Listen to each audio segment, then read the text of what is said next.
I then asked if she could give an example from her own teaching experience. The experience you have in science labs is that students come in, they have their lab manual, and most of them actually read before they come. However, when they are in the lab, most of their time is not spent thinking about what they are doing there and asking questions that are meaningful. Most of the time is spent like, is this a test tube? How do I use this equipment? And so what happened in the classroom was not the type of learning that we hoped to get out of it. And so at that time, what was it, 12 years ago, computers really started to come on board.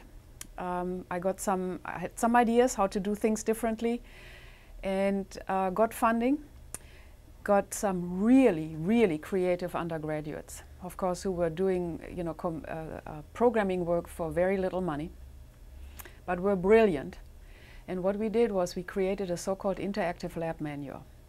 And what that did was help students to do the experiments on the screen before they came to the lab, with the result that they could really concentrate on the content. I mean, we had on the screen, that's why I say we had brilliance, really brilliant undergraduates. I had a virtual spectrophotometer on there where students could practice, they could do things wrong. They could, you couldn't break it, and therefore they really could do things wrong, and that was interactive. So as soon as they did something that didn't make sense, I got feedback why it didn't make sense and so forth. And it was absolutely amazing what that did to the spirit of the students, to what happened inside the classroom, how the TAs and the students worked with each other. And so that was my first touch with technology. I didn't do the programming, but I had ideas. I was frustrated about what happened in the classroom.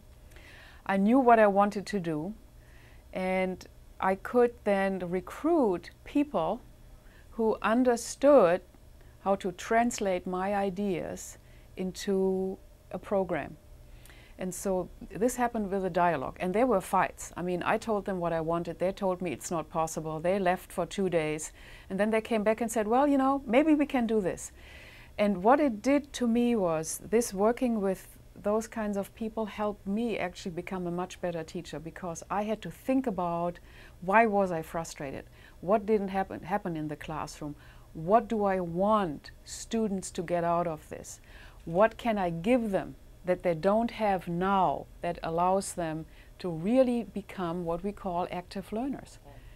What I wanted to get out of this was not, is this the test tube? How do I hold this pipette? I wanted to give them the possibility to learn this ahead of time. And then we didn't have to worry about this. We could say, do you understand why you add potassium and not sodium? What is the biological reason for that? Why do we have to repeat this experiment several times? When you look at the data, why are they all spread out? What could you change in the experimental setup? Those are the discussions I wanted to have, and we never had, because is this how I turn the knob, or is it this way? Those were the interactions we used to have. The technology was not at the center, but what was at the center was a pedagogical reason for looking for new tools, and the computer and software programs that really allowed interactivity helped me to be a better teacher and helped the students to really learn in a way that they felt really was beneficial to them. As further follow-up, I asked her if she could describe any unique uses of technology at Six College. When you start a college, you talk about all these kinds of issues, and then you meet other people who say, my gosh, this is what I'm doing, or I have a similar dream. So he was working on he had the similar issues in the classroom, and he was frustrated with this. And he developed a software, Active Class, that allows communication with a handheld device, communication between students and instructors. So what happens often in a classroom of 300, shy students or students beyond row number 3, they don't even dare to raise their hand, okay? You look stupid, right? And all the smart kids come here, so you can't really afford to look stupid. So even if I ask questions, or even if I say any questions, you don't get really many answers. With this handheld device, the kids can type in a question, I see the question, and I then can decide, what do I do with this? Is it one that really helps everybody to understand? Is this a question that indicates to me that, you know, there are some students who have problems, and maybe how I deal with this is to inform my TAs and say, you know, this is an area you need to pay attention to. But most importantly, you know, there's something happening between the student and the instructor, and I have an issue, I as a student, and I have now a tool that allows me to get access to the instructor in a new way. What else can I do? You know, sometimes I have a tendency, because I know it all, right? You know, I just 150 miles an hour, you know, going through the material, and I'm so enamored by myself because it's all so logical, and can't you see that? And the answer sometimes is no. But how many students dare to say, they can just send me a little note and say, too fast, I lost you. And indications that, okay, I have to stop now. You know what I can also do is, I can, in between, I can ask questions, and I say, okay, how many of you think that this is right? How many of you think that this is right? And then what I do is, I can say, okay, see, there's this variety of opinion here. So we should only have one answer, right? Or all three are correct. What do you think? I start talking. And then I say, okay, well, there should really only be one answer. So here's an exercise. Now let's all think about this. Now and I create chaos. I mean, controlled chaos in the classroom. Okay, now you talk to next door neighbor. You try to figure this out. And then also let me explain a little bit more. And then I ask them again, and I see shifts in, you know, understanding right then and there. But you know, it's very noisy in the classroom, but it's good because something is happening. With her vast experience in higher education, she has strong opinions about the critical skills college graduates need as we move into the 21st century.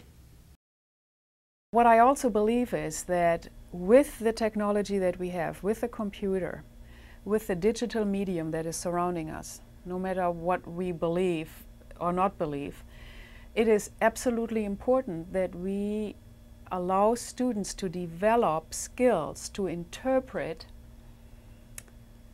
not just what they see written down, but they need to be able to interpret the rhetorical impact sound,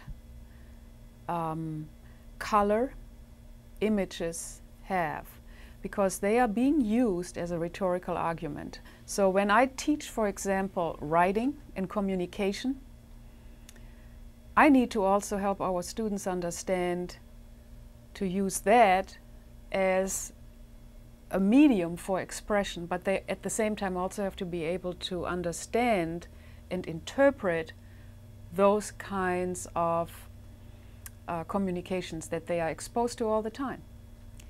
So literacy has to be, you know, taught in a much broader sense. And it has to be taught not the way beyond and above what has been taught in the past. You know, in the past, you have to write a paper, you have to be able to argue your case.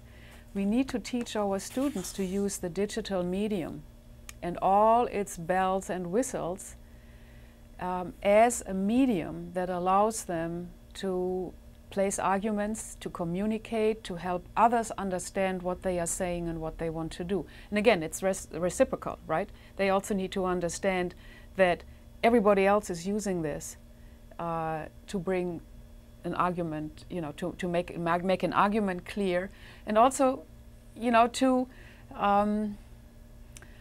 subconsciously tell me something. What we also need to teach our students is to be really independent learners. What happened since the 19 whatever hundreds is that a college degree used to be what you learned in college was good for life. Now that changed totally. And so it's not important what we teach, but what we must teach is skills to get to other information that is out there, analyze it, and then synthesize the information that is out there so that I can continue to learn and to build on what I learned here. What we also have to teach is the ability of students to connect to experts that they don't see face to face. And that is a new skill that you have to learn. And what you also have to learn is you have to be able to create learning communities that are not based on being in a physical space at the same time. So those are additional skills. You have to teach all those also in, you have to help students learn, how can I work with you? How can I negotiate really a meaningful work relationship with you? But I also have to teach to go out and interact with people I really don't know, who I interact with just for the purpose of, I have to learn about this, you are the expert, what can I get from you? This is not a new idea. When I really learned this was when, 12 years ago, go back, when I had these undergraduates, and I had these crazy ideas what I wanted and really push, macromedia to the limits, and they told me, no, it's not possible. And when they came back after 2 days, you know what they did in the meantime? They didn't sit in their room and were sort of, in a dark room thinking about things. No, they went back to their room, to the computer, sending out email to the world and getting feedback from people they didn't know. But they were then talking to other people. So when I saw that, I thought, it's working. And parents and grown-ups and other people, other colleagues tell me that's not possible. And these computer kids, these nerds, came back and said, okay, it's working. I talked to people and I said, do you know them? No, this is the community they are in, and the community works. And so then they came back with new knowledge and were able to do a task that they 2 days ago said it's impossible. What is also necessary in order to become lifelong learners is you have to change the mindset of people. Now, when you come to of students, what do I mean by that? Students in a classroom, UCSD, Public Research University. 300 kids in a classroom is typical. So, what happens there? Besides, for me, that is truly distance learning. But what happens there? And I can talk about this more. But the kids come in there, they sit down, and they do this. They sit down, and then they say, feed me. And I, the instructor, become a talking head. So we have 50 minutes where I talk at them. They take furious notes.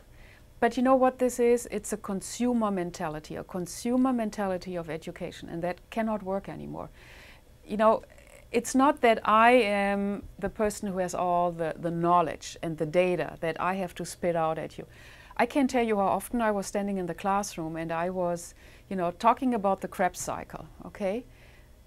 I don't have to do this. I can tell those, and I thought about this, I should be able to tell those kids, those are the pages, you are responsible for reading, now come back and now let's talk about this.